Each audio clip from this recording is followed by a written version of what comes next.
Royals Kannada prime ನ್ಯೂಸ್ಗೆ ಸ್ವಾಗತ. ನಾನು ರಮ್ಯಾ. ಇಂದಿನ ಮುಖ್ಯಾಂಶಗಳು. ಸಂಸದರ ಪರ ಮಾತನಾಡಲು ಹೋಗಿ ಎಡವಟ್ಟು ಮಾಡಿಕೊಂಡರೆ ಡಾಕ್ಟರ್ ಕೆ ಸುಧಾಕರ್ ಬೆಂಬಲಿಗರು. ಸಂದೀಪ್ ರೆಡ್ಡಿ ಪ್ರಶ್ನೆ ಕೇಳಿದ್ರು, ಉತ್ತರಿಸೋರೇ ಇಲ್ಲ, ಅಂಗೈ ತೋರಿಸಿ ಅವಲಕ್ಷಣ ಅನಿಸಿಕೊಂಡ ನಾಯಕರು. ಸಿಎಂ ಸಿದ್ದರಾಮಯ್ಯ ಸರ್ಕಾರದಲ್ಲಿ ಭ್ರಷ್ಟಾಚಾರ, ದುರಾಡಳಿತವೇ ಸಾಧನೆ, ಕಾಂಗ್ರೆಸ್ ವಿರುದ್ಧ ಮಾಜಿ ಸಂಸದ ಮುನಿಸ್ವಾಮಿ ಆರೋಪ. 1000 ದಿನಗಳ ಕಾಂಗ್ರೆಸ್ ಸಮಾವೇಶ, 1000 ಸಮಸ್ಯೆಗಳ ಜಾಡು. ಮಡಿವಾಳ ಮಾಚಿದೇವ ನಿಗಮಕ್ಕೆ ಅನುದಾನ ನೀಡಲು ಮುಖ್ಯಮಂತ್ರಿಗಳಿಗೆ ಮನವಿ. ಕನಿಷ್ಠ 150 ಕೋಟಿ ರುಗಳ ನೆರವು ನೀಡಲು ಮಡಿವಾಳ ಸಂಘದಿಂದ ಆಗ್ರಹ. ವಾರ್ತೆಗಳ ವಿವರ. ಅವರು ರಾಜಕೀಯ ಚಾಣಾಕ್ಷ ನಾಯಕ. 3 ಬಾರಿ ಶಾಸಕರಾಗಿ, ಒಮ್ಮೆ ಸಚಿವರಾಗಿ, ಇದೀಗ ಸಂಸದರಾಗಿರುವ ನಾಯಕ. ರಾಜಕಾರಣದಲ್ಲಿ ಆತನಿಗೆ ತಿಳಿಯದ ಪಟ್ಟುಗಳಿಲ್ಲ. ವಿರೋಧಿಗಳನ್ನು ಹೆಣೆಯುವುದರಿಂದ ಚುನಾವಣೆಗಳಲ್ಲಿ ಗೆಲ್ಲುವವರೆಗೂ ಅವರ ತಂತ್ರಗಳಿಗೆ ಅವರೇ ಸಾಟಿ. ಹೀಗಿದ್ದರೂ ಅವರನ್ನು ಮೆಚ್ಚಿಸಲು ಹೋದ ಕೆಲ ಪುಡಿ ನಾಯಕರು ಅವರ ವ್ಯಕ್ತಿತ್ವಕ್ಕೆ ಕಳಂಕ ತರುವ ಕೆಲಸ ಮಾಡಿದರೆ? ಈ ಪ್ರಶ್ನೆ ಎದುರಾಗಲು ಕಾರಣ ಈ ಸ್ಟೋರಿ ನೋಡಿ ನಿಮಗೆ ಅರ್ಥವಾಗಲಿದೆ.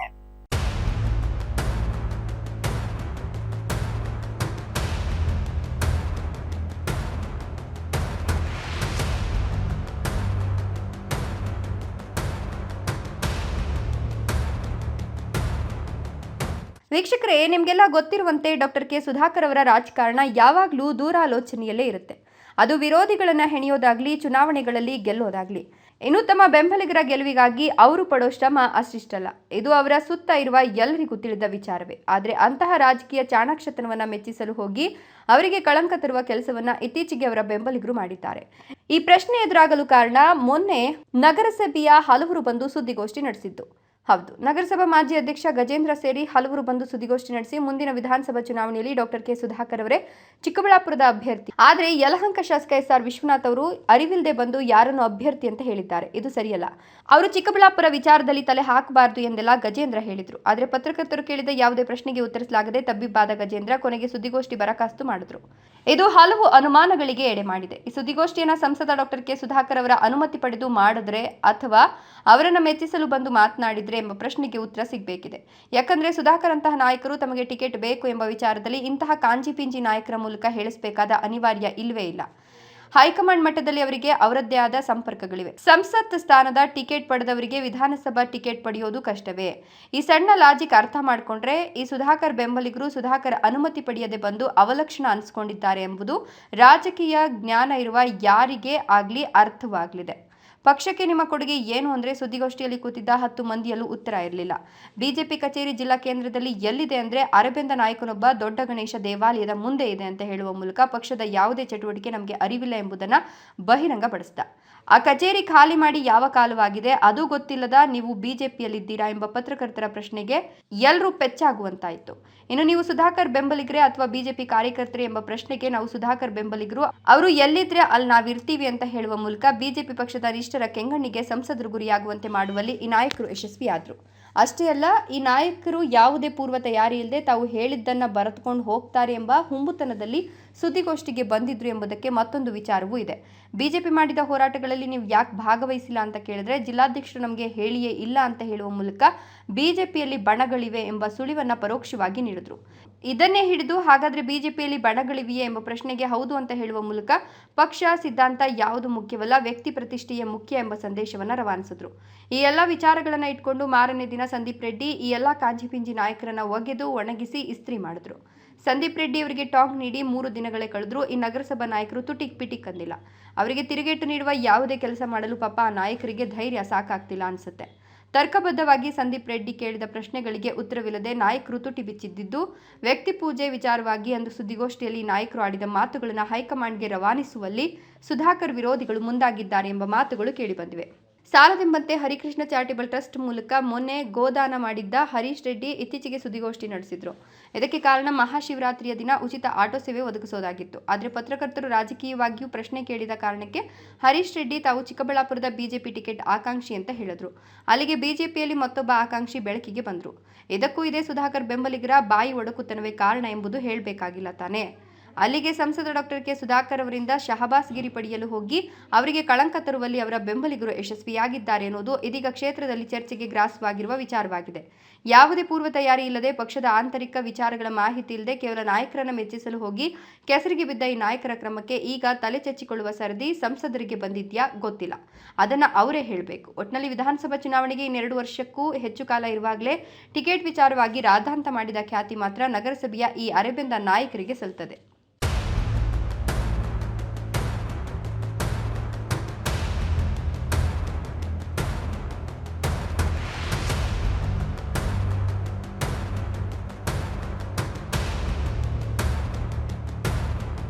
ಇಡೀ ರಾಜ್ಯದಲ್ಲಿ ಮುಖ್ಯಮಂತ್ರಿ ಸಿದ್ದರಾಮಯ್ಯ ನೇತೃತ್ವದ ಕಾಂಗ್ರೆಸ್ ಸರ್ಕಾರದಲ್ಲಿ ಭ್ರಷ್ಟಾಚಾರ, ದುರಾಡಳಿತ ತುಂಬಿ ತುಳುಕುತ್ತಿದೆ, ಕಾನೂನು ಸುವ್ಯವಸ್ಥೆ ಹದಗೆಟ್ಟಿದೆ ಎಂದು ಮಾಜಿ ಸಂಸದ ಮುನಿಸ್ವಾಮಿ ಆರೋಪಿಸಿದರು.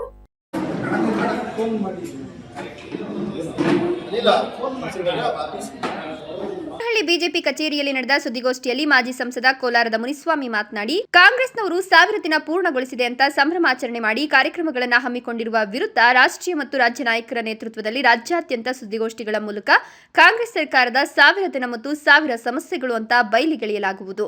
ಸಿದ್ದರಾಮಯ್ಯ ನೇತೃತ್ವದ ಸರ್ಕಾರದಲ್ಲಿ ಅಧಿಕಾರ ಸ್ವೀಕರಿಸಿದ ನಂತರ ಇಡೀ ದೇಶವೇ ನೋಡುತ್ತಿದೆ. ರಾಜ್ಯದಲ್ಲಿ ಭ್ರಷ್ಟಾಚಾರ, ಕಾನೂನು ಸುವ್ಯವಸ್ಥೆ ಇಲ್ಲ, ಗ್ಯಾರಂಟಿ ಯೋಜನೆಗಳಿಂದ ಯಾವುದೇ ಅಭಿವೃದ್ಧಿ ಆಗ್ತಿಲ್ವೆಂದು ಹಲವಾರು ಬಾರಿ ಹೇಳಿರೋದು ನೋಡಿದ್ದೇವೆ. ಮನೆಯೊಂದು 3 ಬಾಗಿಲಾಗಿ ನಾನು ಮುಖ್ಯಮಂತ್ರಿ ಆಗಬೇಕು ಅಂತ ಹೇಳಿ ಹೋಮಗಳನ್ನು ಮಾಡಿಸಲು ಹೋಗ್ತಿದ್ದಾರೆ. ಸಿದ್ದರಾಮಯ್ಯ ರಾಜ್ಯ ಹಣಕಾಸು ಸಚಿವರಾಗಿದ್ದಾರೆ. ವಾಲ್ಮೀಕಿ ಹಗರಣ ಸೇರಿದಂತೆ ಸಿದ್ದರಾಮಯ್ಯ ಸರ್ಕಾರದ ವಿರುದ್ಧ ಆರೋಪಗಳ ಸುರಿಮಳೆಯನ್ನೇ ಸುರಿಸಿದ್ರು. ಹೈದರ್ ಸಾಬ್, ದೇವನಹಳ್ಳಿ, ರಾಯಲ್ಸ್ ಕನ್ನಡ. ರಾಜ್ಯ ಮಡಿವಾಳ ಸಂಘದ ಪದಾಧಿಕಾರಿಗಳು ಮುಖ್ಯಮಂತ್ರಿ ಸಿದ್ದರಾಮಯ್ಯ ಅವರನ್ನು ಭೇಟಿ ಮಾಡಿ ಸಮುದಾಯದ ಅಭಿವೃದ್ಧಿಗಾಗಿ ವಿಶೇಷ ಅನುದಾನವನ್ನು ಮೀಸಲಿಡಬೇಕೆಂದು ಮನವಿ ಸಲ್ಲಿಸಿದರು. ರಾಜ್ಯ ಮಡಿವಾಳ ಸಂಘದ ಪದಾಧಿಕಾರಿಗಳು ಮುಖ್ಯಮಂತ್ರಿ ಸಿದ್ದರಾಮಯ್ಯ ಅವರನ್ನ ಭೇಟಿ ಮಾಡಿ ಸಮುದಾಯದ ಅಭಿವೃದ್ಧಿಗಾಗಿ ವಿಶೇಷ ಅನುದಾನವನ್ನ ಮೀಸಲಿಡಬೇಕು ಅಂತ ಮನವಿ ಸಲ್ಲಿಸಿದರು. ಸಂಘದ ರಾಜ್ಯಾಧ್ಯಕ್ಷ ಸಿ ನಂಜಪ್ಪ, ಪ್ರಧಾನ ಕಾರ್ಯದರ್ಶಿ ಬಿಆರ್ ಪ್ರಕಾಶ್ ನೇತೃತ್ವದಲ್ಲಿ ಸಿಎಂ ಸಿದ್ದರಾಮಯ್ಯ ಅವರನ್ನ ಭೇಟಿ ಮಾಡಿ ಮಡಿವಾಳ ಸಮುದಾಯದ ಸ್ಥಿತಿಗತಿಗಳನ್ನು ವಿವರಿಸಿ ಅಭಿವೃದ್ಧಿಗಾಗಿ ಈ ಬಾರಿಯ ದಾಖಲೆಯ ಬಜೆಟ್ನಲ್ಲಿ ವಿಶೇಷ ನೆರವು ನೀಡಬೇಕು ಅಂತ ಮನವಿ ಮಾಡಿದರು.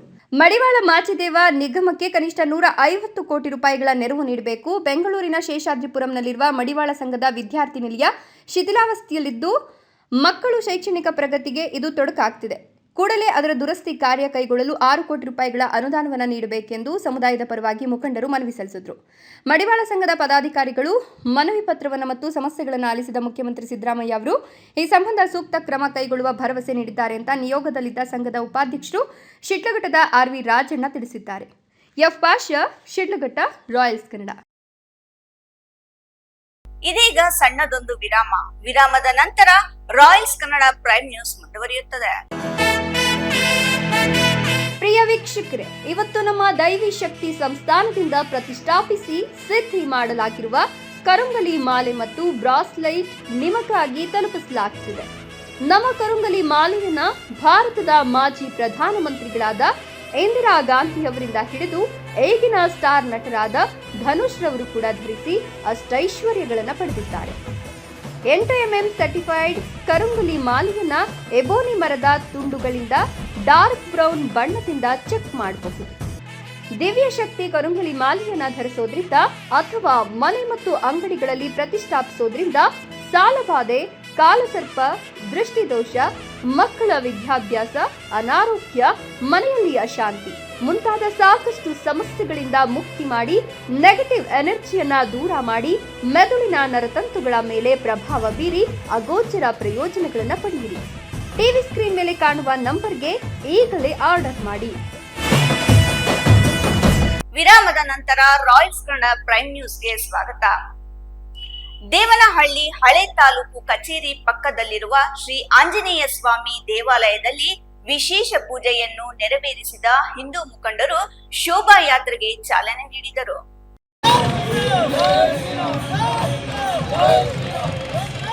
ದೇವನಹಳ್ಳಿ ಹಳೆ ತಾಲೂಕು ಕಚೇರಿ ಪಕ್ಕದಲ್ಲಿರುವ ಶ್ರೀ ಆಂಜನೇಯ ಸ್ವಾಮಿ ದೇವಾಲಯದಲ್ಲಿ ವಿಶೇಷ ಪೂಜೆಯನ್ನು ನೆರವೇರಿಸಿದ ಹಿಂದೂ ಮುಖಂಡರು ಶೋಭಾಯಾತ್ರೆಗೆ ಚಾಲನೆ ನೀಡಿದರು. ಶೋಭಾಯಾತ್ರೆಯಲ್ಲಿ ಕಲಾ ತಂಡಗಳಿಂದ ನೃತ್ಯ, ವೀರಗಾಸೆ, ಚೆಂಡೆವಾದ್ಯ, ತಮಟೆ ವಾದ್ಯಗೋಷ್ಠಿಯೊಂದಿಗೆ ಶ್ರೀರಾಮ ಭಜನೆಯೊಂದಿಗೆ ಕಲಾ ತಂಡಗಳು ಮೆರವಣಿಗೆ ಸಾಗಿದವು. ಇದೇ ಸಂದರ್ಭದಲ್ಲಿ ಸ್ವಾಮೀಜಿ ಆನಂದ್ ಗುರೂಜಿ, ಮುಖಂಡರಾದ ಓಂಕಾರ್ ವೇಣು, ಎಚ್ಎಂ ರವಿಕುಮಾರ್, ಅಂಬರೀಶ್ ಗೌಡ, ಎಸ್ಎಲ್ಎನ್ ಅಶ್ವಥ್ ನಾರಾಯಣ್, ಅರುವನಹಳ್ಳಿ ವೆಂಕಟೇಗೌಡ, ಒಬದೇನಹಳ್ಳಿ ಮುನಿಯಪ್ಪ ಸೇರಿದಂತೆ ಪಕ್ಷಾತೀತವಾಗಿ ಹಲವು ಮುಖಂಡರು ಭಾಗಿಯಾಗುವುದರ ಮೂಲಕ ಶೋಭಾಯಾತ್ರೆ ಯಶಸ್ವಿಗೊಳಿಸಿದರು.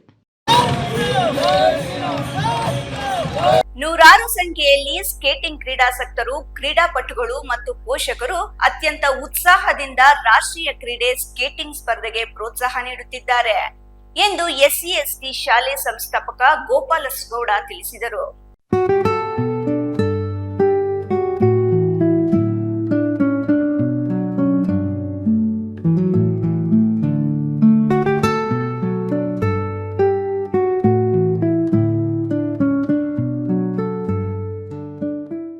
ದೇವನಹಳ್ಳಿ ಶಾಂತಿನಗರದಲ್ಲಿರುವ Bengaluru rural district rural skating rink ಆಟದ ಮೈದಾನದಲ್ಲಿ ಸ್ಕೇಟಿಂಗ್ ಅಸೋಸಿಯೇಷನ್ನಿಂದ SLV ಶಾಲಾ ಪ್ರಾಯೋಜಕತ್ವದಲ್ಲಿ ಏರ್ಪಡಿಸಿದ್ದ 2ನೇ ವರ್ಷದ ಇಂಟರ್ ಸ್ಕೂಲ್ ಸ್ಕೇಟಿಂಗ್ ಸ್ಪರ್ಧೆಯಲ್ಲಿ ವಿಜೇತ ಸ್ಪರ್ಧಾ ಮಕ್ಕಳಿಗೆ ಬಹುಮಾನ ಮತ್ತು ಪ್ರಶಸ್ತಿಯನ್ನು ನೀಡಿ SLV ಶಾಲೆಯ ಸಂಸ್ಥಾಪಕ ಗೋಪಾಲಗೌಡ ಅವರು ಮಾತನಾಡಿ, ಸ್ಕೇಟಿಂಗ್ ಅನ್ನೋದು ನ್ಯಾಷನಲ್ ಗೇಮ್ ಆಗಿದೆ. ಇದೊಂದು ಹೆಲ್ತಿ ಗೇಮ್ ಆಗಿರೋದ್ರಿಂದ ಹೆಚ್ಚಿನ ರೀತಿಯಲ್ಲಿ ಪ್ರೋತ್ಸಾಹ ಅಗತ್ಯ ಇದೆ.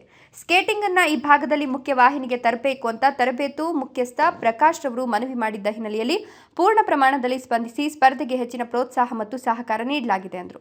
ನಮ್ಮ ಒಂದು ಸ್ಕೇಟಿಂಗ್ ಅಂತ ಬಂದಿದ್ದ ಪ್ರಕಾಶ್ ಸರ್ ನಮ್ಮ ದೇವನಹಳ್ಳಿ ತಾಲೂಕು ಎಂಟ್ರಿ ಆದ ಮೇಲೆ ನಮ್ದು SL ಇಂಟರ್ನ್ಯಾಷನಲ್ ಸ್ಕೂಲ್ ಅಂತಿದೆ. ಅಲ್ಲಿ ಬಂದಾಗ ಸರ್ ಸ್ಕೇಟಿಂಗ್ ಇಂಪ್ರೂವ್ ಮಾಡಬೇಕು, ನೀವೇನು ಸಪೋರ್ಟ್ ಅಂದಾಗ ಅವ್ರು ಹೇಳಿದ ತಕ್ಷಣ ನಾವು ರಿಂಗ್ ರೆಡಿ ಮಾಡಿ ಎಲ್ಲ ಮಾಡಿದ್ವಿ. ಅದನ್ನು ನಮ್ಗೆ ಸಪೋರ್ಟ್ ಮಾಡಿಕೊಂಡು ನಮಗೆಲ್ಲ ಕೋಚನ್ನು ಅರೇಂಜ್ ಮಾಡ್ತಾ ನಮ್ಗೆ ಸಪೋರ್ಟ್ ಮಾಡೋ ಎಲ್ಲ ನಮ್ಮ ತಾಲೂಕಲ್ಲಿ ಬಿಟ್ಟು ಸ್ಕೇಟಿಂಗರ್ ಏನು ಅಂತ ತುಂಬ ಎಲ್ಲರಿಗೂ ಗೊತ್ತಾಗೋ ಥರ ಮಾಡಿದ್ದಾರೆ. ಎಲ್ಲ ಮಕ್ಕಳಿಗೂ ಇದೊಂದು ಹೆಲ್ತಿ ಗೇಮು.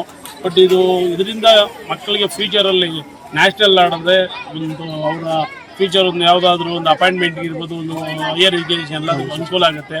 ಆ ಎಲ್ಲ ರೀತಿಯಲ್ಲೂ ಮಾಡ್ತಾ ನಮ್ಮ ಒಂದು ಸ್ಕೇಟಿಂಗ್ ತುಂಬ ಚೆನ್ನಾಗಿ ಇಂಪ್ರೂವ್ ಮಾಡಿದ್ದಾರೆ. ನಮ್ಮ ಶಾಲೆಯಿಂದ ಇವತ್ತು 95 ಜನ ಮಕ್ಕಳು ಇಲ್ಲಿ ಇನ್ ಕಾಂಪಿಟೇಷನ್ ಇದೆ ಭಾಗವಹಿಸಿದ್ದಾರೆ. ಸುಮಾರು ಒಂದು 250 ಜನ ಮಕ್ಕಳು ಇಲ್ಲಿ ಭಾಗವಹಿಸಿದ್ದಾರೆ ಒಟ್ಟಾಗಿ ಎಲ್ಲರನ್ನು. ಬಟ್ ಈ ಎಲ್ಲ ರೀತಿಯಲ್ಲೂ ಒಂದು ಯಾಕಂದರೆ ಲಾಸ್ಟ್ ಇಯರು ನಾವು ಮಾಡಿದ್ವಿ, ಈ ವರ್ಷನೂ ನಮ್ಮದೇ ಒಂದು ಆಯೋಜಿತ ನಮ್ಮದೇ ಒಂದು SLV ಸ್ಕೂಲಿಂದನೇ ISI ಮಾಡ್ತಾ ಇದ್ದೀವಿ. ತುಂಬ ಚೆನ್ನಾಗಿ ಮಾಡ್ತಿದ್ದಾರೆ. ಬಟ್ ನಮ್ಮ ಪ್ರಕಾಶ್ ಸರ್ ಏನು ಕೇಳ್ತಿದ್ರೆ, ಸರ್ ಇಲ್ಲೆಲ್ಲ ಮಾಡ್ತಿದ್ದಾರೆ ಅಥವಾ ಎಲ್ಲನೂ ನಮ್ಮ ಡಿಸ್ಟಿಕಲ್ಲೇ ಒಂದು ನೇಮ್ ಬರುತ್ತೆ, ನಮ್ಮ ದೇವನಹಳ್ಳಿ ತಾಲೂಕು ಅಂತ ತರಬೇಕು ಅನ್ನೋ ಕೇಳ್ತಾ ಈ ಎಲ್ಲ ಭಾಗವಹಿಸಿರುವಂಥ ಎಲ್ಲ ಮಕ್ಕಳಿಗೂ ಒಂದೆಲ್ಲ ಶುಭ ಕೊಡ್ತಾ ನಮ್ಮ Bengaluru rural district roller skating ಪ್ರಧಾನ ಕಾರ್ಯದರ್ಶಿ ಪ್ರಕಾಶ್ ಗೌಡ ಮಾತನಾಡಿ, ಕಳೆದ 4 ವರ್ಷದಿಂದ ನಿರಂತರವಾಗಿ ಸುರಕ್ಷತಾ ಕ್ರಮಗಳನ್ನು ಅನುಸರಿಸುವುದರ ಮೂಲಕ ಸ್ಕೇಟಿಂಗ್ ಕ್ರೀಡೆಗೆ ಹೆಚ್ಚಿನ ಆದ್ಯತೆ ಮತ್ತು ಪ್ರೋತ್ಸಾಹವನ್ನು ಅಸೋಸಿಯೇಷನ್ನಿಂದ ನೀಡಲಾಗುತ್ತಿದೆ. ಈ ಬಾರಿ SLV ಶಾಲೆಯ ಪ್ರೋತ್ಸಾಹದೊಂದಿಗೆ 2ನೇ ಬಾರಿಗೆ ಅಂತರ್ಶಾಲಾ ಕ್ರೀಡೆಯನ್ನು ಆಯೋಜಿಸಿದ್ದು, ಪೋಷಕರು ಮತ್ತು ಕ್ರೀಡಾಸಕ್ತರು ಸೇರಿದಂತೆ ಪೋಷಕರು ಹೆಚ್ಚಿನ ಉತ್ಸಾಹವನ್ನು ತೋರಿಸಿದ್ದಾರೆ. ಮುಂದಿನ ದಿನಗಳಲ್ಲಿ ಮತ್ತಷ್ಟು ಕಾರ್ಯಕ್ರಮ ಮತ್ತು ಸ್ಪರ್ಧೆಗಳನ್ನು ಏರ್ಪಡಿಸಿ ರಾಜ್ಯ ರಾಷ್ಟ್ರ ಮಟ್ಟದಲ್ಲಿ ಸಾಧನೆ ಮಾಡುವಂತೆ ಪ್ರೇರೇಪಿಸಲಾಗುತ್ತದೆ ಅಂತ ಮಾಹಿತಿ ಕೊಟ್ಟರು. ಇದೇ ಸಂದರ್ಭದಲ್ಲಿ ಶಾಲಾ ಮಕ್ಕಳು ಸ್ಕೇಟಿಂಗ್ ರಿಂಕ್ನಲ್ಲಿ ಸ್ಕೇಟ್ಸ್ ಧರಿಸಿಕೊಂಡು ಸ್ಪರ್ಧೆಯಲ್ಲಿ ಭಾಗವಹಿಸಿದ್ದು ಗಮನ ಸೆಳೆಯಿತು. ಈ ಬಾರಿ ಹೆಚ್ಚಿನ ಸಂಖ್ಯೆಯಲ್ಲಿ ಸ್ಕೇಟಿಂಗ್ ಸ್ಪರ್ಧೆಯಲ್ಲಿ ಮಕ್ಕಳು ಭಾಗವಹಿಸಿದ್ದು ಉತ್ತಮ ಕ್ರೀಡಾ ಪ್ರದರ್ಶನವನ್ನು ನೀಡಿದ್ದು ಪೋಷಕರ ಕಣ್ಮನ ಸೆಳೆಯುವಂತಿತ್ತು. SLV ಶಾಲೆಯ ಮಕ್ಕಳು ಈ ಬಾರಿ ಇಂಟರ್ ಸ್ಕೂಲ್ ಚಾಂಪಿಯನ್ ಟ್ರೋಫಿಯನ್ನು ಮುಡಿಗೇರಿಸಿಕೊಂಡರು. ಹೈದರ್ ಸಾಬ್, ದೇವನಹಳ್ಳಿ, ರಾಯಲ್ಸ್ ಕನ್ನಡ.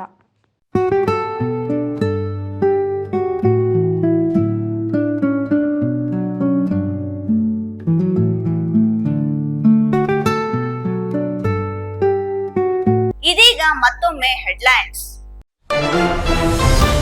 ಸಂಸದರ ಪರ ಮಾತನಾಡಲು ಹೋಗಿ ಎಡವಟ್ಟು ಮಾಡಿಕೊಂಡರೆ ಡಾಕ್ಟರ್ ಕೆ ಸುಧಾಕರ್ ಬೆಂಬಲಿಗರು. ಸಂದೀಪ್ ರೆಡ್ಡಿ ಪ್ರಶ್ನೆ ಕೇಳಿದ್ರು, ಉತ್ತರಿಸೋರೇ ಇಲ್ಲ. ಅಂಗೈ ತೋರಿಸಿ ಅವಲಕ್ಷಣ ಅನಿಸಿಕೊಂಡ ನಾಯಕರು. ಸಿಎಂ ಸಿದ್ದರಾಮಯ್ಯ ಸರ್ಕಾರದಲ್ಲಿ ಭ್ರಷ್ಟಾಚಾರ, ದುರಾಡಳಿತವೇ ಸಾಧನೆ. ಕಾಂಗ್ರೆಸ್ ವಿರುದ್ಧ ಮಾಜಿ ಸಂಸದ ಮುನಿಸ್ವಾಮಿ ಆರೋಪ. 1000 ದಿನಗಳ ಕಾಂಗ್ರೆಸ್ ಸಮಾವೇಶ, 1000 ಸಮಸ್ಯೆಗಳ ಜಾಡು. ಮಡಿವಾಳ ಮಾಚಿದೇವ ನಿಗಮಕ್ಕೆ ಅನುದಾನ ನೀಡಲು ಮುಖ್ಯಮಂತ್ರಿಗಳಿಗೆ ಮನವಿ. ಕನಿಷ್ಠ 150 ಕೋಟಿ ರುಗಳ ನೆರವು ನೀಡಲು ಮಡಿವಾಳ ಸಂಘದಿಂದ ಆಗ್ರಹ. ಇಂದಿನ ವಾರ್ತಾ ಪ್ರಸಾರ ಮುಕ್ತಾಯವಾಯಿತು. ನಮಸ್ಕಾರಗಳು.